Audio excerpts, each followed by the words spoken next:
और West Bank के Zenin में गोलीबारी, इजरायली सेना और हमास समर्थकों में गोलीबारी, आमने सामने की जंग में कई लोग घायल।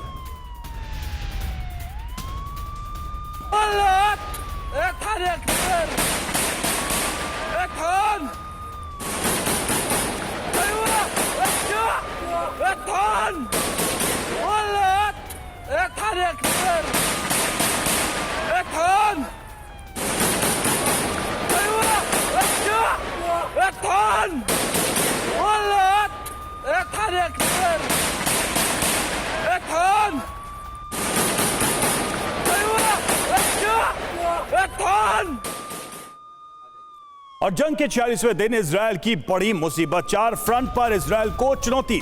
सर्दी में हमास के खिलाफ जंग मुश्किल।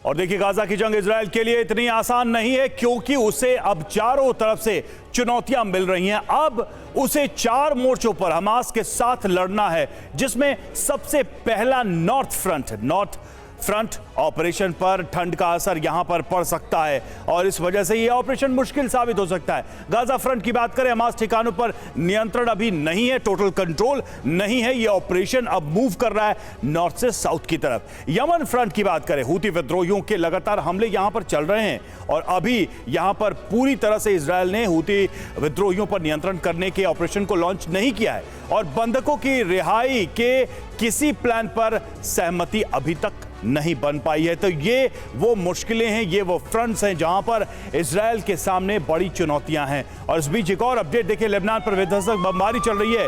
इजरायली सेना की भीषण स्ट्राइक, इजरायली विमानों ने गिराए बम, हिजबुल्लाह का कमांड सेंटर तबाह।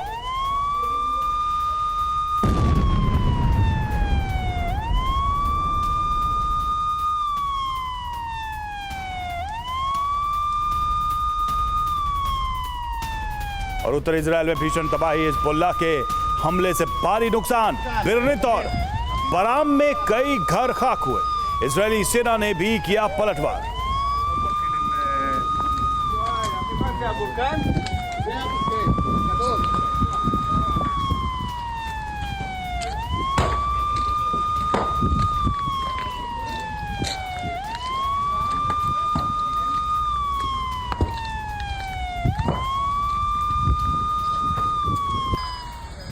वहीं उत्तरी फ्रंट पर ठंड का कहर, पहली बर्फबारी से आईडीएफ परेशान। हॉर्मोन पर्वत पर जमी बर्फ और हथियारों के इस्तेमाल में दिक्कत आ रही है। बर्फबारी और ठंड की वजह से हथियारों के इस्तेमाल में दिक्कत आ रही है और जैसे जैसे ठंड आगे बढ़ेगी वैसे वैसे इस जंग में मुश्किलें पैदा होंगी।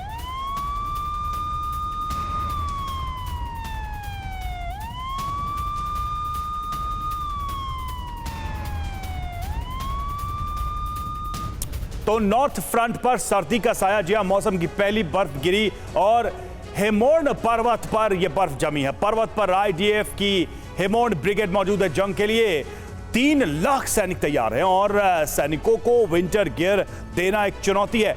बर्फ में हथियारों के इस्तेमाल में भी दिक्कत आ सकती है। आईडीएफ के लिए ग्राउंड ऑपरेशन आसान नहीं होगा। तो जैसे जैसे सर्दियां बढ़ेंगी वैसे वैसे आईडीएफ के सामने एक नई चुनौती पेश आएगी। मौसम की वजह से इस ऑपरेशन की रफ्तार सुस्त पड़ सकती है, यह भी आशंका व्यक्त की जा रही है। नॉर्थ फ्रंट पर सर्दी का साया शुरू हो गया है, सर्दी का असर दिखना शुरू हो गया है और पहली बर्फबारी यहां देखने को मिली है।